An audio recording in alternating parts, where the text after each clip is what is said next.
Hey there viewers, welcome to my review of Kirby's newest adventure, Kirby's Epic Yarn. It's been a long time since Kirby's last console platformer, however, Kirby's Epic Yarn is a far stretch from the regular style of a Kirby game. In this installment, yes, you play as Kirby, but as the title suggests, everything is made of yarn. Not only is the art style different, but many of the other things have changed as well. So with no further wait, let's begin the review.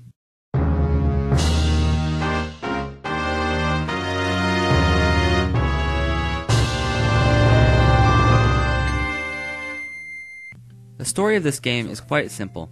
An evil sorcerer made of yarn named Yin Yarn is trying to take over Dreamland. To do this, he's turning everything into yarn, so needless to say, he runs into Kirby.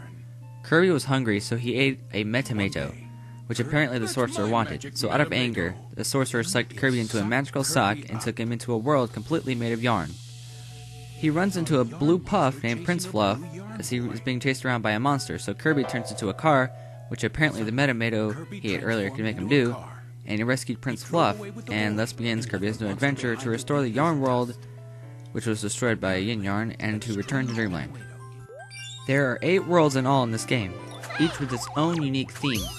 Each world has about 4 to 6 levels and a boss. Most of the levels are pretty easy, mainly because instead of dying when you fall down a hole or get hit, you just lose beads that you are supposed to collect throughout the level. That's the main objective. Try to beat the level with as many beads as you can get your little pink nubs on. In this game, Kirby no longer has the ability to suck up and absorb powers from enemies. Instead, Kirby has a little whip thing in which he can either use to unravel enemies or pick them up and throw them. He also has the ability to transform into a variety of creative yarn things such as a car when Kirby normally runs, and a parachute when Kirby needs to get to a higher place. There are also a number of transformations unique to a certain level, like when Kirby transforms into a big tank and plows through part of the level. This game can also be played with 2 players throughout the whole game if you wanted to, which in my opinion is better than single player simply because it corrects some of the flaws of the multiplayer mode in New Super Mario Bros. Wii, which means no more stupid deaths from jumping on people's heads, yeah! Although, your second player could just be a douche and throw you off the edge. But that's not a game flaw, that's just your friend being a d-bag. Overall, I believe that the gameplay is pretty solid other than the fact that you cannot die. It takes away from the challenge, which is disappointing.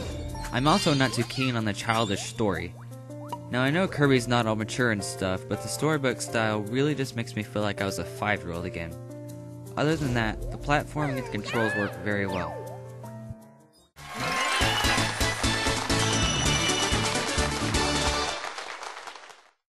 The graphics in this game look great. It really takes the yarn look seriously and makes the game look very unique. The backgrounds and such are very reminiscent of Yoshi's story. Kirby can do many things in this world, such as go behind fabric and pull zippers down and stuff like that. It really does shine in each world, whether it be the fire world, the snow world, or whatever. It's always very colorful and full of creative design.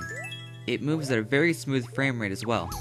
Overall, I wouldn't say the graphics are top-notch for a Wii game, but they are colorful, unique, and a pleasure to look at.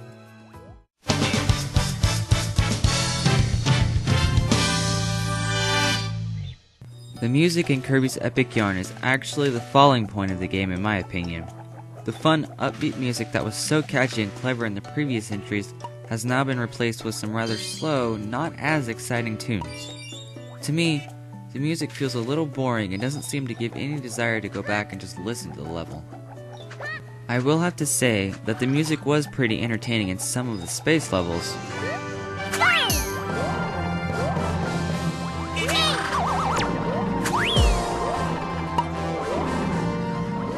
As well as a few others, but that's about it.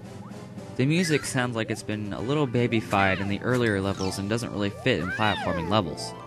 Overall, there is improvement for the music department, but there are some tracks that are good, some tracks that are bad.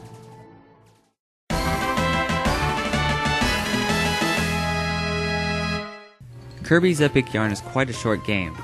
It only took about 4 hours to beat the final boss, and that is not really enough gameplay to really satisfy me. It does have a few extra levels that you can unlock, but not really too many. The only thing I can really say is that maybe you could play the game again with 2 players instead of 1, and that would add some replay value. or you could decide to beat your previous amount of beads in each level. Oh, and there's also your apartment that you can decorate, but there's nothing really fun or special about that.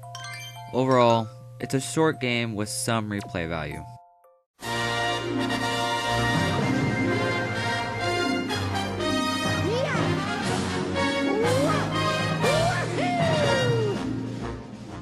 To sum it up, Kirby's Epic Yarn isn't a bad game. In fact, it's a good platformer that plays pretty smoothly and looks fantastic.